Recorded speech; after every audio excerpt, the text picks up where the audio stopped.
This episode is brought to you by Progressive Insurance. Fiscally responsible, financial geniuses, monetary magicians. These are things people say about drivers who switch their car insurance to Progressive and save hundreds. Visit progressive.com to see if you could save. Progressive Casualty Insurance Company and Affiliates. Potential savings will vary, not available in all states or situations. Last week was our first playoff game, and my plaque psoriasis was so itchy under all my gear. Sometimes just thinking about scratching could take me out of the moment. And then my doctor told me I could get clearer skin with a pill called Otezla. Otezla apremilast is a prescription medicine used to treat adult patients with plaque psoriasis for whom phototherapy or systemic therapy is appropriate. Otezla can help you get clearer skin after just 4 months. Okay, ready for the next game. Talking to my doctor about a pill was a total game changer. Don't use Otezla if you're allergic to it. Get medical help right away if you have trouble breathing or swallowing, swelling of the face, lips, tongue, throat, or arms. Severe diarrhea, nausea or vomiting, depression, suicidal thoughts, or weight loss can happen. Tell your doctor if any of these occur and if you have a history of depression or suicidal thoughts. Live in the moment. Ask your doctor about Otezla. Call 1-8444-OTEZLA or visit otezla.com for prescribing info about cost and more.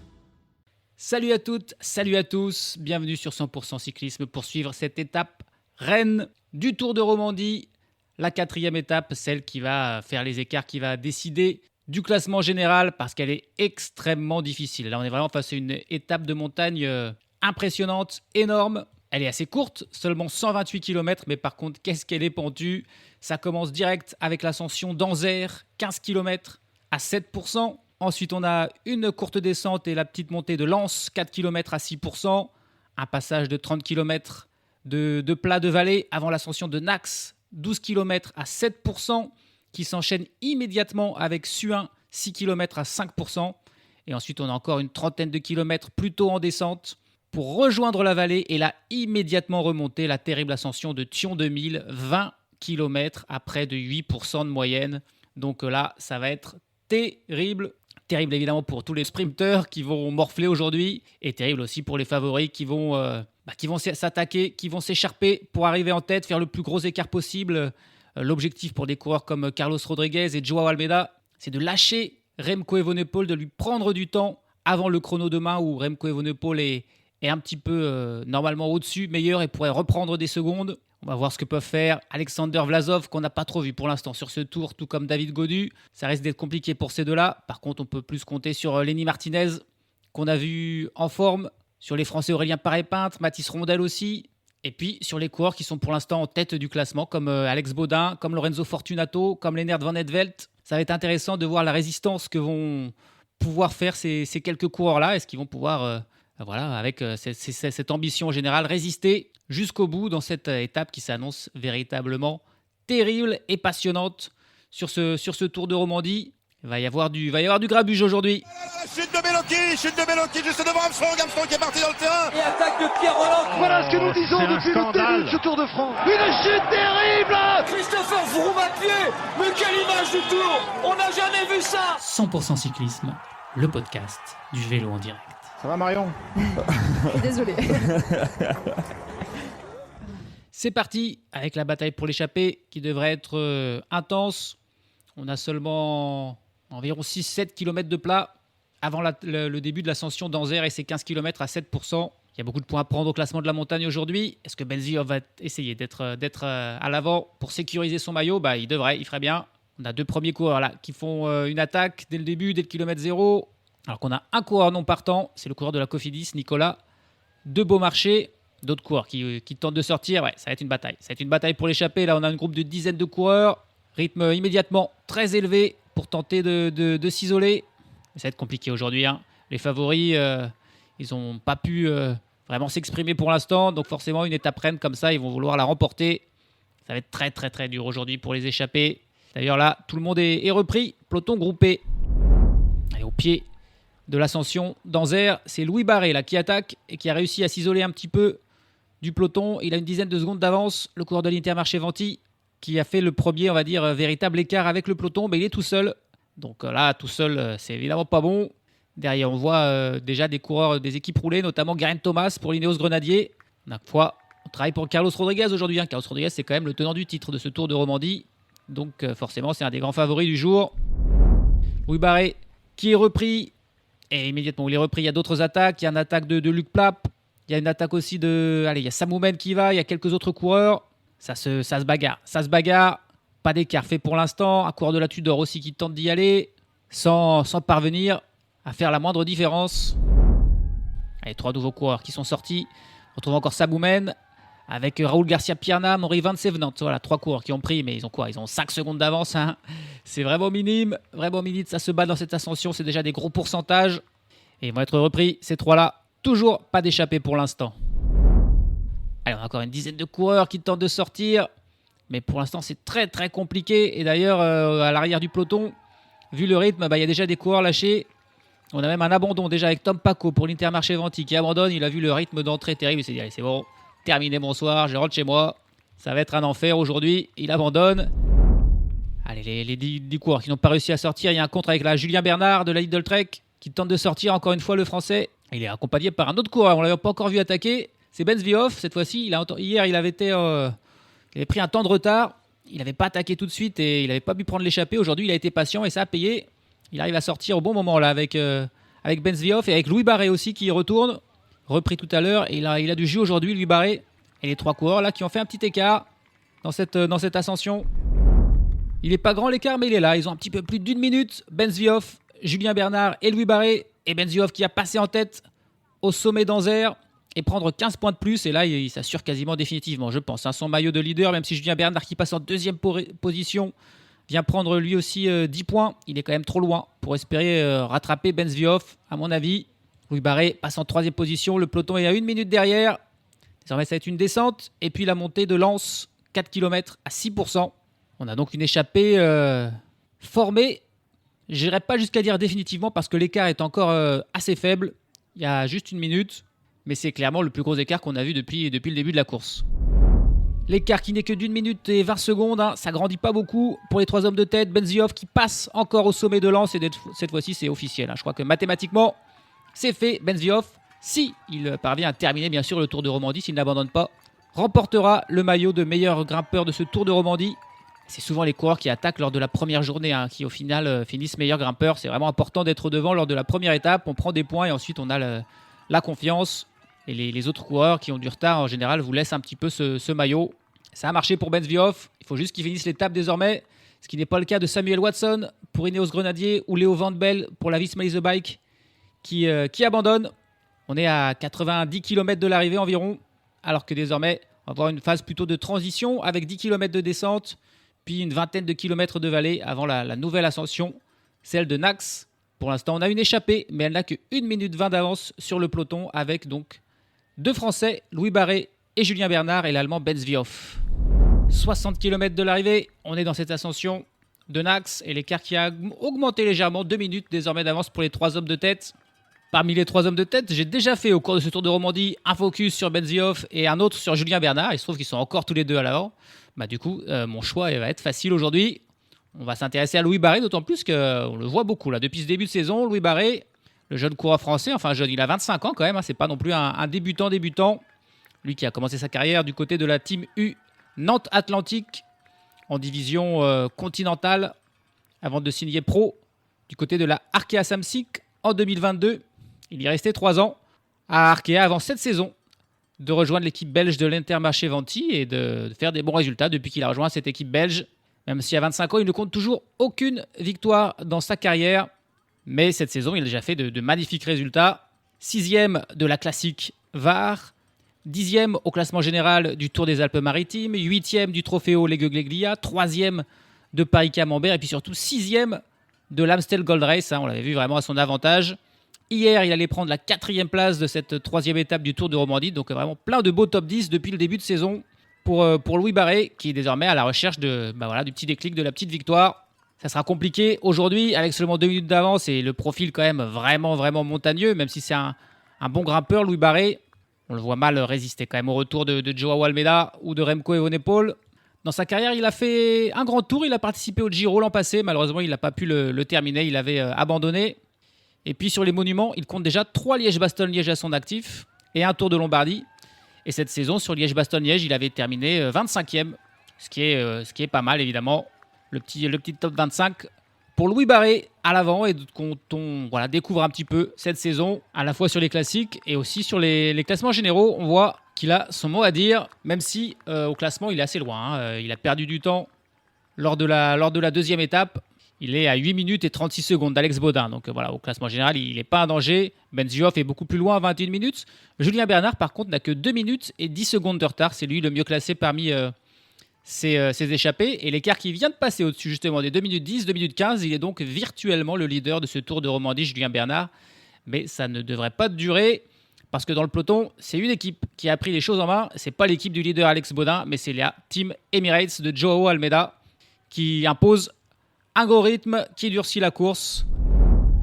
Il le mérite, ce maillot de meilleur grimpeur, Benzioff, puisque il aurait pu se reposer après l'avoir eu mathématiquement assuré. Il aurait pu tranquillement rejoindre le peloton et ne pas trop se forcer pour s'assurer d'arriver dans les délais, de ne pas abandonner. Et non, il continue son effort et il passe en tête au sommet de Nax, simplement pour l'honneur, pour montrer son maillot, même s'il n'a absolument plus besoin de prendre des points. Il ne se relève pas, il continue de passer en tête des ascensions. C'est une belle manière de faire honneur à son maillot. C'est un maillot de meilleur grimpeur qui n'est pas par défaut du tout pour Benzioff, qui est un très bon coureur en plus de classement général. C'était un petit peu étonnant de le voir dans l'échappée d'ailleurs lors de la première étape. On pensait qu'il serait plus l'équipier numéro 1 d'Alexander Vlasov. D'ailleurs, sans lui, Vlasov a eu un petit peu de mal. Mais finalement, on a peut-être changé d'objectif du côté de la Red Bull Bora Hansgrohe. On a vu que Vlasov ne pourrait pas s'imposer sur ce Tour de Romandie a priori. Et donc on a laissé à Benzioff la carte libre, quartier libre ou carte blanche, comme vous voulez. J'aime mélanger les expressions. C'est un petit peu mon point fort. Et en tout cas, Benzioff, il le mérite. Il passe au sommet. On est à 50 km de l'arrivée. Les échappés ont toujours 2 minutes et 20 secondes d'avance sur un peloton qui est toujours relativement fourni, mené par Ivo Oliveira, le portugais de la Team Emirates. Il y a encore au moins quasiment 100 personnes dans ce peloton. Pas mal de lâchés, quelques abandons, mais la plupart des coureurs sont encore là. Grand chelem total pour Benzioff, qui passe encore en tête au sommet de cette 4e difficulté du jour. Suin, 6 km à 5%. Désormais, ça va être une longue descente, en gros, 25 km de descente. Et il n'y aura pas de vallée ensuite, ça enchaînera immédiatement avec la montée de Thion 2000, où on attend la grande explication entre les favoris. Les échappés ont toujours 2 petites minutes d'avance. Ça sera vraisemblablement pas du tout suffisant aujourd'hui. Il a clairement pas envie de tomber, Benzioff, dans cette descente et de tout perdre, de perdre son maillot, d'abandonner. Il va beaucoup moins vite que Louis Barré et que Julien Bernard, qui eux prennent un petit peu tous les risques. Benzioff, il y va tranquillo et il s'est fait distancer par les 2 Français. Le but, c'est évidemment d'arriver entier pour Benzioff et qu'il n'ait pas fait tous ses efforts pour rien et de faire une chute bête dans une descente et de devoir abandonner, perdre son maillot. Il n'est plus avec Louis Barré et Julien Bernard, qui sont donc désormais seuls en tête, avec 1 minute et 20 secondes d'avance. Le peloton qui a accéléré dans cette descente aussi, qui est en une longue file indienne et qui va d'abord sûrement rattraper Benzioff. Il est possible que les 2 Français soient encore en tête au pied de l'ascension de Thion 2000, mais avec bien trop peu d'avance pour espérer, ne serait-ce même qu'inquiéter le peloton. Ils sont au pied de l'ascension de Thion 2000, cette ascension incroyable, 20 km à 8% de moyenne, très très régulière. Ça monte jamais au-dessus de 12%, mais ça descend jamais en dessous de 6%. C'est donc terrible.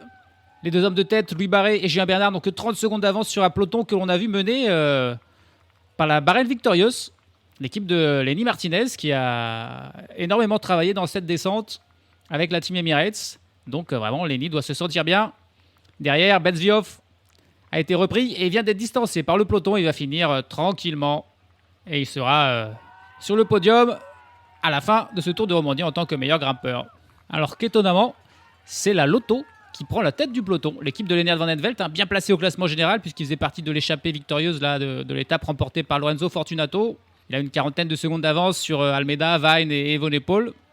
Et c'est la Lotto qui prend la tête de ce peloton. On a plutôt pensé qu'il resterait planqué et simplement de tenter les roues, de suivre les roues d'Almeida et Evenepoel. Non, ils affichent leurs ambitions, l'équipe belge de la Lotto, pour Lennart Van Evenvelt. Et Julien Bernard, qui va finir tout seul. Louis Barré ne peut plus suivre le rythme.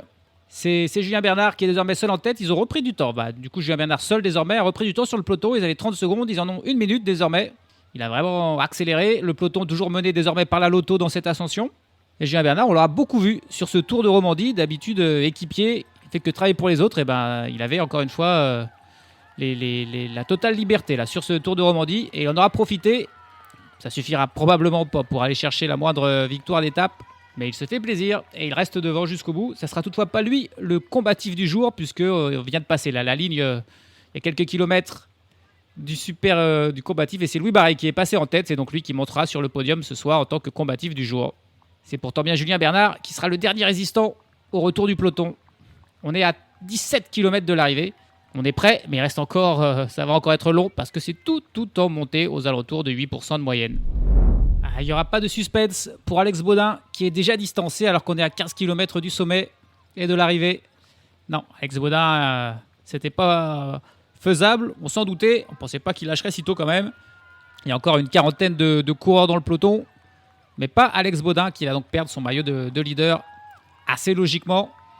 Ça va être compliqué d'aller même chercher un top 10 au classement général. Là, en lâchant si tôt dans l'ascension, il va se prendre plusieurs minutes.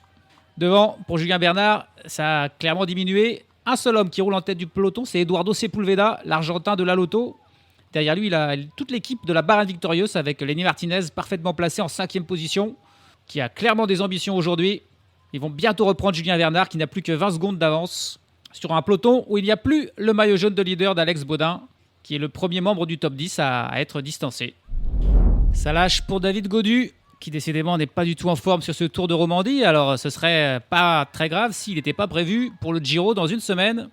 Et là, avec son état de forme actuel, on voit pas trop comment il pourrait peser sur le Giro, alors qu'il n'est pas capable d'être avec les 30 meilleurs là, du peloton. David Gaudu, qui n'est toujours pas remis de sa dernière chute. Ça va être compliqué pour lui sur le Giro a priori. Il sera ensuite normalement aussi sur le Tour de France. On espère que sa forme sera revenue d'ici là, parce que là, elle n'y est pas, malheureusement, sur ce Tour de Romandie pour l'instant pour le Français. Distancé. Eduardo Sepúlveda, qui est toujours en tête du peloton. Ça fait depuis quasiment le pied de l'ascension. On est désormais à 10 km de l'arrivée. Julien Bernard a été repris, puis distancé, évidemment. On a encore une trentaine de coureurs dans ce peloton. Ah, ça y est, justement, à l'instant, il se retire, Eduardo Sepúlveda. Travail terminé. Et du coup, c'est un coureur de la Bahreïn Victorious, désormais, qui prend la tête du peloton. Étonnamment, on ne voit plus trop les Emirates. On voit Jevine et Joao Almeida qui sont encore là, mais j'ai l'impression qu'ils n'ont plus d'équipiers. Il reste juste les deux coureurs du classement général. Dernier de ce groupe, c'est Alexander Vlasov, qui est en grande difficulté. À mon avis, il va finir par craquer, par lâcher.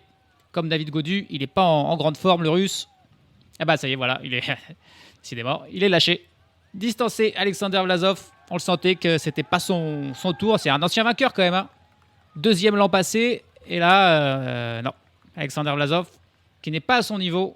Et qui n'est plus dans le groupe des favoris. Acura's all-new ADX, a compact SUV that isn't just built for one thing, it's precision-crafted for everything. To escape the grind with available all-wheel drive. To go with your flow with available Google built-in. Hey Google, turn it up. Okay, turning up the volume. And crafted to be heard with an available Bang & Olufsen premium sound system. The all-new Acura ADX, crafted to match your energy. Acura, precision-crafted performance. Take your vibes and go. Google is a trademark of Google LLC. Ouh, ça sent pas très bon pour Remco Evenepoel qui à son tour est en fin de... Alors est-ce qu'il ramène Junior Le Cerf ou est-ce qu'il est lui-même en difficulté? On sait pas trop là. Il a Junior Le Cerf dans sa roue et sont les deux en queue de peloton. C'est quand même étonnant là que ce soit Remco Evenepoel qui ramène Junior Le Cerf. Là c'est vraiment étonnant. Ils sont tous les deux à la fin de ce groupe. Il n'y a plus que 25 coureurs désormais dans le groupe des favoris, toujours mené par un coureur de la Bahreïn. Il a encore deux équipiers avec lui, Lenny Martinez, il a Jack Haig et c'est Finlay Pickering, le jeune Britannique qui est en tête du peloton et qui fait ce rythme, qui met Remco Evenepoel en difficulté, ou du moins Junior Le Cerf, épaulé par Remco Evenepoel. Très étonnant ce qu'on vient de voir. Ça lâche pour Geraint Thomas, qui était là pour travailler pour Carlos Rodriguez, il peut plus suivre. Et là, ça commence à lâcher de plus en plus. Il y avait bien un équipier pour la Team Emirates qui était encore là, mais qui n'a pas pu aider. C'est Pablo Torres, le jeune Espagnol, qui lâche à son tour. Et ça lâche pour Remco Evenepoel. Remco Evenepoel qui vraiment est en train de perdre du temps avec Junior Le Cerf dans sa roue. Yon Izagirre qui est avec eux. Archie Ryan pour l'IF Education Easy Post qui est dans ce groupe-là avec Remco Evenepoel. Mais là, c'est étonnant. Hein. Est-ce qu'il obéit à une consigne de son équipe de ramener Junior Le Cerf ou est-ce qu'il a lui-même choisi de se faire distancer parce qu'il n'a pas l'air vraiment en difficulté, mais il a Le Cerf dans sa roue et il tente de le ramener. C'est très étonnant là de voir ça. Mais ils sont 50 mètres désormais, ces deux hommes, derrière le groupe avec quelques autres coureurs lâchés. Et c'est Joao Almeida. C'est Joao Almeida qui a pris la tête du peloton. Ce qui explique aussi pourquoi d'un seul coup, il y a plus de coureurs lâchés d'un coup. Jay-Vine dans sa roue. Lenny Martinez en 3e position. Christian Rodriguez de l'Arkea Samsic 4e. Carlos Rodriguez en 5e position. Et là, ils ont dû entendre que Remco Evenepoel était en difficulté. C'est pour ça qu'ils accélèrent. Et là, il n'y a quasiment plus personne qui peut suivre. Ils sont plus qu'une dizaine. Il y a un coureur pour la Visma Lease the Bike. Là, je ne vois pas qui c'est. Qui s'accroche encore. Coureur pour la Tudor. Est-ce que c'est Mathis Rondel qui est encore là? On a un coureur pour la Lidl Trek aussi. Juan P. Lopez peut-être, qui était bien classé au classement général. C'est Jürgen Nordhagen pour la Visma Lease the Bike qui est là. C'est bel et bien Mathis Rondel. Juan P. Lopez. Et on a un coureur de l'Astana. C'est Lorenzo Fortunato qui s'accroche. Lui aussi était bien classé au classement général. Ah, ça commence à lâcher pour Nordhagen. Ça lâche pour tout le monde. Il y a Jay-Vine qui met une accélération. Et il n'y a que Lenny Martinez qui peut suivre. Pour l'instant, il n'y a que Lenny Martinez qui peut suivre. Ah, c'est splendide ce que fait Martinez. Il suit Jay-Vine. Derrière Joao Almeida qui tente de revenir au train. Il a Christian Rodriguez qui s'accroche dans sa roue. Carlos Rodriguez est un petit peu plus loin avec Lorenzo Fortunato. Juan P. Lopez aussi en difficulté qui revient dans un second temps. Oh, c'est dur pour Rodriguez. C'est dur pour Rodriguez. C'est dur pour Mathis Rondel aussi, mais il s'accroche joliment. Il est dans la roue de Carlos Rodriguez. Allez, on a 5 hommes en tête désormais avec Jay-Vine, Lenny Martinez, Joao Almeida, Christian Rodriguez et Lorenzo Fortunato. Et 6 avec Juan P. Lopez qui fait un effort terrible pour revenir, mais il est vraiment sur un fil. Derrière, on a Carlos Rodriguez, 10 mètres derrière. Et derrière, on a Mathis Rondel et Nordhagen, le Norvégien de la Visma Lease the Bike. Beaucoup plus loin. Et Remco Evenepoel qui continue de travailler pour Junior Le Cerf. Hein. C'est étonnant. C'est pas une faiblesse d'Evenepoel. Hein. C'est pas lui qui s'est fait distancer. Je pense que vraiment, il a eu comme consigne de travailler et de ramener Junior Le Cerf qui était mieux classé que lui au classement général et d'éviter de perdre le plus de temps possible. Stratégie très très étonnante quand on sait qu'il y a un chrono final où Remco Evenepoel est évidemment sera le grand favori. Là, d'un seul coup, la course qui s'est délitée. On est à 7 km de l'arrivée. Hein. Il reste encore beaucoup de temps et on a une situation beaucoup plus claire donc avec ces 6 hommes en tête et Carlos Rodriguez qui est toujours juste derrière. Hein. Il n'a pas lâché, mais il est vraiment juste derrière. Allez, Joao Almeida qui semble à son tour mettre une accélération. Voilà, c'est le duo de la Emirates qui fait mal. Après Jay-Vine, c'est Almeida. Mais Almeida, lui, il fait un gros rythme. Et Martinez qui, toujours, suit parfaitement en 2e position. Fortunato, 3e. Jay-Vine en 4e position. Christian Rodriguez, qui fait aussi une très belle course. Et Juan P. Lopez. Et pour l'instant, c'est Lorenzo Fortunato et Juan P. Lopez qui font la bonne opération, puisqu'ils étaient 4e et 5e du classement général. Alex Baudin est lâché depuis longtemps. Junior Le Cerf est donc accompagné de Remco Evenepoel. Et alors, j'ai pas vu où est Lennart van den Velt. Une chose est sûre, c'est qu'il n'est pas devant. Son équipe a énormément travaillé là, avec Sepulveda. Et j'ai pas vu quand il a été lâché, mais il a été lâché. Et ça devient très dur pour Christian Rodriguez. Sur ce rythme d'Almeida, ouais. Christian Rodriguez qui lâche. Christian Rodriguez, le coureur de l'Arkea BNB Hotel, alors que Carlos Rodriguez, le leader d'Ineos et tenant du titre, est encore un petit peu plus loin. Il allait revenir, mais il monte à son train, mais il est 5 secondes derrière les hommes de tête. Joao Almeida qui se relève un petit peu là. Tiens, il discute peut-être avec Jay-Vine. Et c'est Jay-Vine qui du coup remet une accélération. Ouais, grosse accélération. Et Lenny Martinez qui est encore le seul qui peut suivre. Almeida qui va dans la roue de Lenny Martinez. Et c'est Lorenzo Fortunato qui est le dernier à s'accrocher. Juan P. Lopez, non. Et désormais aussi distancé. Ils sont plus que 4 devant. Ils sont plus que 4. Les 2 coureurs de la Team Emirates, Almeida et Vine. Lorenzo Fortunato qui pour l'instant devient le leader virtuel du classement général. Et Lenny Martinez qui nous fait plaisir. Bon sang. On a notre champion français là. Hein, mais il reste encore 6 km. Qui va craquer le premier dans ce quatuor? On sent que c'est Fortunato qui est le plus en sursis. Et derrière, si on a Martinez seul face à deux Emirates, ça va être très compliqué. Et allez hop, Jay-Vine qui reprend la tête. Et Martinez qui suit à chaque fois. Dès qu'un coureur de la Emirates fait une accélération, il est le premier à suivre. C'est formidable ce qu'il fait. Et j'ai l'impression que là, il y a un petit trou qui est en train de se faire. Almeida, il a du mal à suivre la roue de Lenny Martinez dans la roue de Jay-Vine. Ouais, il y a une cassure. Elle est minime, la cassure. Elle est minime, la cassure. Et puis Almeida, c'est un petit peu le spécialiste. De se faire distancer, de revenir. Lorenzo Fortunato, qui a du mal à suivre la roue aussi de Joao Almeida. mais ils reviennent, ils vont être de nouveau tous les 4 ensemble. À la Fortunato, c'est vraiment une question de minutes avant qu'il lâche. Est-ce que Martinez va tenter de mettre une attaque ? Le problème pour Lenny Martinez, c'est que s'il veut remporter le Tour de Romandie, ce qui serait incroyable évidemment, il faut qu'il prenne du temps sur Vine et Almeida, puisqu'il est bien moins bon qu'eux en chrono. Et demain, il y a un chrono d'une quinzaine de kilomètres où il va perdre du temps. Derrière ce quatuor de tête, on a 5 hommes qui sont un petit peu regroupés avec Carlos Rodriguez, Christian Rodriguez, Juan P. Lopez, Mathis Rondel et Jürgen Nordhagen de la Visma Lease Bike. Ils sont à 26 secondes derrière les 4 hommes de tête. À 1 minute des hommes de tête, on retrouve le duo Remco Evenepoel et Junior Le Cerf, accompagné de Javier Romo ou de Sergio Higuita. Mais il y a encore quelques autres coureurs intercalés entre ces différents groupes. Allez, petite accélération pour Joao Almeida, 4 km de l'arrivée. Et Lenny Martinez qui saute immédiatement dans sa roue. Par contre, ça fait un peu plus mal pour Lorenzo Fortunato qui s'accroche évidemment. Lui, il a la place de leader à jouer. Et en chrono, il est peut-être pas si mauvais.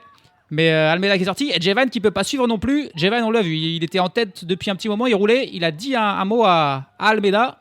On pensait que Jevan était plus en forme que Joao Almeida. C'est pas le cas finalement. Il a plus de jus. Ouais, non, ils sont partis. Le duo Almeida et Martinez. Et Jevan et Fortunato qui sont un petit peu derrière une dizaine de secondes là. Étonnant. Et le problème, c'est que Jevan, il a peut-être le moyen de revenir, mais il n'a pas envie de ramener Fortunato dans sa roue. Et du coup, il fait presque exprès de ralentir, ce qui est plutôt bon aussi pour Lenny Martinez, tout ça. Et d'ailleurs, Martinez qui prend un relais là, Joao Almeida, il a bien raison. Le but, c'est de distancer Fortunato et s'il peut distancer Jevan dans le même temps. Jevan, il s'est un peu fait avoir en fait de se retrouver avec Fortunato. Il veut pas le ramener dans sa roue parce que c'est lui, Fortunato, le leader du classement général. C'est évidemment à lui de faire le boulot. Et du coup, Jevan se retrouve à devoir suivre Fortunato alors qu'il pourrait peut-être aller plus vite. Il semblait vraiment bien Jevan. Mais là, il a dit à Almeida un petit peu, vas-y, remets-en une. Martinez a suivi, pas Fortunato. Et Vine se retrouve désormais à devoir suivre le rythme de Fortunato qui s'accroche autant qu'il peut. Et attention, Almeida qui est en train là d'en remettre une et il a pris quelques mètres. Il a pris quelques mètres sur Lenny Martinez. Lenny Martinez, faut qu'il s'accroche. On est encore loin de l'arrivée, 3 km 500. Il peut se passer encore beaucoup de choses. Allez, il s'accroche, Lenny Martinez. Il revient dans la roue. Ah là là là là là. Elle est géniale cette étape. Géniale cette ascension. Il y en a de partout. L'avantage semble être quand même désormais pour Joao Almeida. Mais Martinez est revenu dans sa roue. Rien n'est fait. 3 km 500 de l'arrivée encore. Il a hésité, Lenny Martinez, quand Joao Almeida lui a passé un relais. Il a pris 2 secondes de réflexion avant finalement d'accepter et de passer un relais. Même s'il a perdu quelques mètres là, lors d'une accélération d'Almeida. Ils continuent à travailler les deux. Ils se jaugent. Ils ont 20 secondes d'avance sur le duo Fortunato-Jevan. Donc a priori, quand même, la victoire va se jouer entre deux. C'est quand même le bon coup pour Joao Almeida. Parce que, ensuite, lors du chrono final, on voit mal Lenny Martinez reprendre du temps à Joao Almeida. Donc même s'ils finissent ensemble, même s'il perd l'étape, Joao Almeida, en vue du classement général, ça serait la bonne affaire. Mais bon, Fortunato n'est pas encore complètement distancé, qui est encore avec Jevan. Et puis Carlos Rodriguez, lui, est en train de revenir sur ce duo Fortunato-Jevan. Et là, on nous montre Remco Evenepoel qui est beaucoup plus loin, à 1 minute 20 du duo Martinez-Almeida. Toujours en train de mener Junior Le Cerf. On ne sait toujours pas si c'est dû à une consigne d'équipe, un choix de sa part ou à un coup de moins bien. Même s'il ne semble pas vraiment en difficulté, Remco Evenepoel, là, ça semble plus délibéré de travailler pour Junior Le Cerf. Et Almeida aussi, qui commence à... Almeida qui aussi ne passe pas un relais là. Il refuse un relais à Lenny Martinez. Et Lenny Martinez qui est un petit peu naïf peut-être, il se fait avoir. Il lui dit si on ne roule pas... on va se faire reprendre et du coup, il continue de rouler. Attention à ne pas te faire contrer, Lenny. Il a plus d'expérience, Joao Almeida.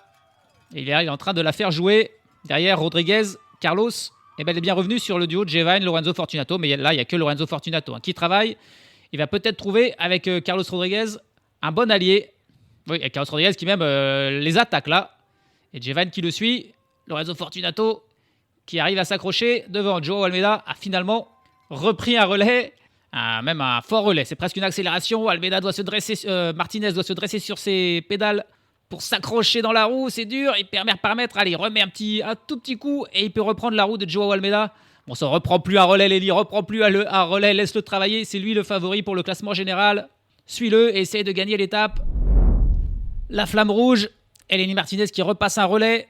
Almeida dans sa roue, il se jette des coups d'œil.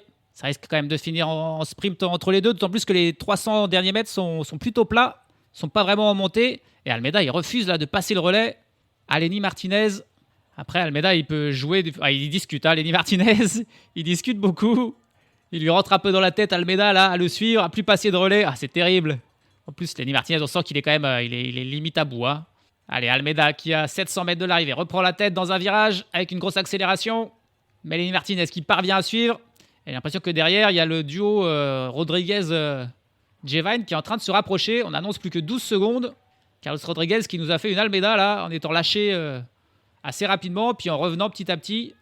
Et du coup, Almeida, il a dû entendre ça, et c'est lui qui va faire peut-être les derniers mètres à fond pour éviter quand même un retour de Carlos Rodriguez. Lorenzo Fortunato, qui est toujours avec Carlos Rodriguez et Jevine, il n'a pas lâché finalement. Et avec 15 secondes, je pense qu'il pourrait quand même être, s'il termine avec seulement 15 secondes, il pourrait être le leader du classement général ce soir, Lorenzo Fortunato, malgré tout. Alors que le temps est assez terrible, hein. Il a fait beau tous les jours, mais aujourd'hui, là, il commence à pleuvoir, il y a 1 mètre de neige sur le côté au sommet de Tour 2000 et on est à 300 mètres de l'arrivée. Joao Almeida qui mène toujours. Est-ce que Lenny Martinez va réussir à avoir le kick pour aller dépasser Joao Almeida, remporter une nouvelle victoire World Tour après sa victoire sur Paris-Nice? Ce serait évidemment formidable. Almeida qui mène toujours. Il se retourne, il attend le démarrage de Lenny Martinez, 200 mètres de l'arrivée. Et ça y est, Lenny Martinez qui lance et qui pour l'instant dépasse Joao Almeida. Il a fait un bon départ, mais il doit se rasseoir. Il essaye de se relever. Almeida qui se rassoit aussi. C'est très tendu. Mais Lenny Martinez qui passe en tête. On est aux 100 mètres. Il y a un grand virage. Et Lenny Martinez qui relance parfaitement. Est-ce qu'il va pouvoir tenir? Almeida toujours dans sa roue. Lenny Martinez toujours en tête. Ça va se jouer. Almeida qui revient. Mais non, c'est la victoire pour Lenny Martinez. Lenny Martinez qui s'impose devant Joao Almeida. Magnifique. La victoire du Français. Il paraissait en difficulté pourtant sur ces 2 derniers kilomètres. Mais il a réussi à avoir le Portugais. Et c'est mérité parce qu'au classement général, ça va être très compliqué pour s'imposer avec le chrono qui reste. Et derrière, Lorenzo Fortunato qui s'arrache et qui va faire 3e. En plus, il va prendre les 4 secondes de bonif pour peut-être devenir leader du classement général. Il va passer avec 28 secondes de retard. Lorenzo Fortunato, ça va jouer à pas grand-chose. Jevine 4e, Carlos Rodriguez 5e sont dans le même temps. Lorenzo Fortunato qui, je pense, va être leader avant la dernière journée, avant le chrono final. Lenny Martinez devrait être évidemment bien classé, mais surtout, il vient remporter cette victoire d'étape magnifique pour Lenny Martinez, 2e hier et vainqueur aujourd'hui. Quel pied. Superbe étape et en plus, c'est notre Français qui gagne à la fin. Allez, des coureurs du top 10 qui viennent, c'est Christian Rodriguez pour l'Arkea et Mathis Rondel, dont on ne parle pas beaucoup, mais qui vient faire la 7e. Jürgen Nordhagen pour la Visma Easy Bike qui vient prendre la 8e place. Et Remco Evenepoel qui arrive maintenant en compagnie de Junior Le Cerf, de Juan P. Lopez et de Sergio Higuita. Il termine à 1 minute 30. 1 minute 30 de perdu pour Remco Evenepoel. Là, il ne pourra pas reprendre 1 minute 30 à Almeida demain, ça c'est sûr. Il s'est sacrifié pour Junior Le Cerf, Remco Evenepoel, de manière assez étonnante, mais généreuse de sa part. Hein. Le Tour de Romandie, ce n'était pas son objectif principal de toute façon. Hein. Lui, ce qu'il veut, c'est le Tour de France Evenepoel. Et donc, il a préféré travailler pour Le Cerf aujourd'hui. Et tiens, voilà, Lennart Van Etvelt, c'est lui que j'attendais un petit peu parce qu'on a vu son équipe énormément travailler. Il termine à 3 minutes et 20 secondes. Donc là, ça s'est complètement raté pour la Lotto. Ça va être dur. Là, dans le bus de l'équipe belge avec cette Van Etvelt qui n'a pas pu suivre le rythme. Il n'y a que Fortunato parmi les 5 hommes de l'échappée d'il y a 2 jours qui a réussi à tenir. Baudin était le premier à lâcher, puis Le Cerf, puis Van Etvelt. À un moment donné, on n'a pas vu. Et Juan P. Lopez a été le dernier à s'accrocher avec Lorenzo Fortunato qui va faire la bonne affaire. Et là, on revoit le sprint. Lenny Martinez qui lance à 200 mètres, qui le dépasse Almeida assez facilement, mais qui ensuite doit se rasseoir. Mais ensuite, qui en fait un grand virage, une épingle quasiment à 90 degrés que Lenny Martinez passe en tête. Et du coup, il peut un petit peu reprendre un petit peu de jus, se remettre en danseuse sur ses pédales. Et Almeida qui revient pour le dépasser sur la fin, mais il termine une roue derrière. La victoire pour Lenny Martinez. Superbe, parce qu'on le sentait vraiment en difficulté sur la fin. En plus, là, c'est la pluie des conditions humides, le froid qu'il n'aime pas bien. Et il s'en sort magnifiquement et il bat le grand champion qui est Joao Almeida, notre jeune Français de 21 ans seulement, Lenny Martinez, qui, je pense, va s'emparer du maillot, au moins en plus de sa victoire, va s'emparer du maillot de meilleur jeune du classement général. Elle est belle celle-ci pour Lenny Martinez, 8e victoire de sa carrière. Et elle est au même niveau que sa victoire de Paris-Nice il y a quelques mois. D'une course par étape pour le Tour. Alors Paris-Nice, il avait fini par craquer au classement général. Il ne s'était classé que 24e. Il devrait faire beaucoup mieux sur ce Tour de Romandie. Entre-temps, il avait fait le Tour de Catalogne où il avait terminé 5e du classement général. Même 5e, il a des chances de podium demain, même si c'est un chrono, il faudra qu'il fasse bonne figure. Il s'impose donc devant Joao Almeida. Lorenzo Fortunato prend la 3e place à 29 secondes. Jevine et Carlos Rodriguez terminent à 31 secondes. Il y a eu finalement une petite cassure dans le final. Derrière, beaucoup plus loin, Christian Rodriguez. 6e à 1 minute 11, Mathis Rondel. Très belle 7e place à 1:13. Jürgen Nordhagen, 8e à 1:17. Et puis le groupe avec Remco Evenepoel à 1:29, réglé donc par Higuita devant Le Cerf. Avec Evenepoel et Juan P. Lopez, au final, il a quand même bien limité la case, parce que ça a été un des premiers lâchés.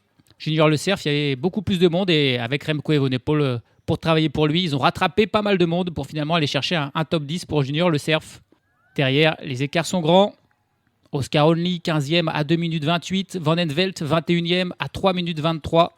Et puis David Gaudu et Alexander Vlasov, les deux déceptions, on va dire, 32 et 33e à plus de 6 minutes. Aurélien Paré-Peintre termine à près de 8 minutes. Ça aussi, c'est quand même une petite déception. Alex Baudin a complètement craqué. Il termine 44e à 10 minutes et 53 secondes. Derrière des coureurs que l'on attendait. Pablo Castrillo, on ne l'a pas vu, 70e à 21 minutes 30. Luc Plapp à 25 minutes, 79e.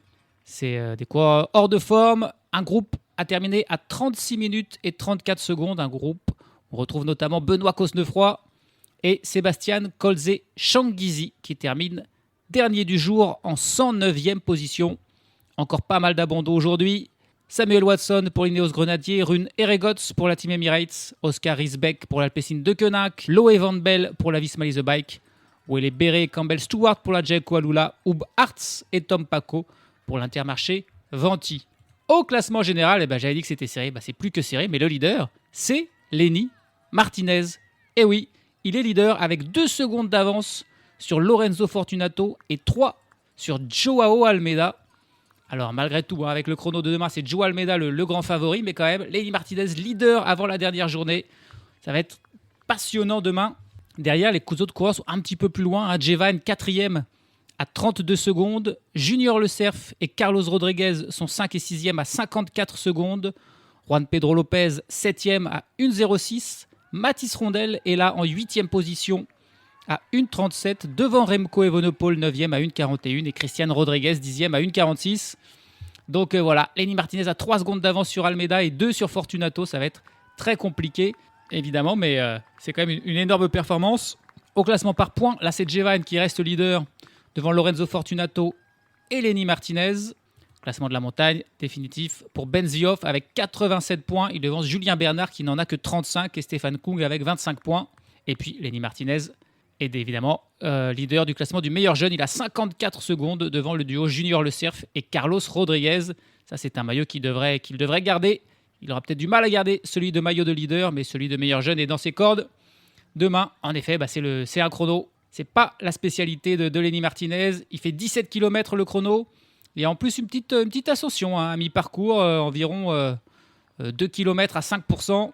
Ça va être très très intéressant. Ça se décidera sur ce chrono final. Est-ce que Joao Almeida va réussir à prendre 3 secondes à Martinez? A priori oui, mais avec le maillot de leader, on ne sait pas si Martinez ne se surpassera pas.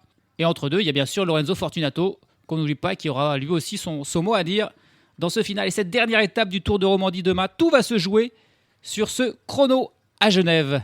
Salut à tous, salut à toutes.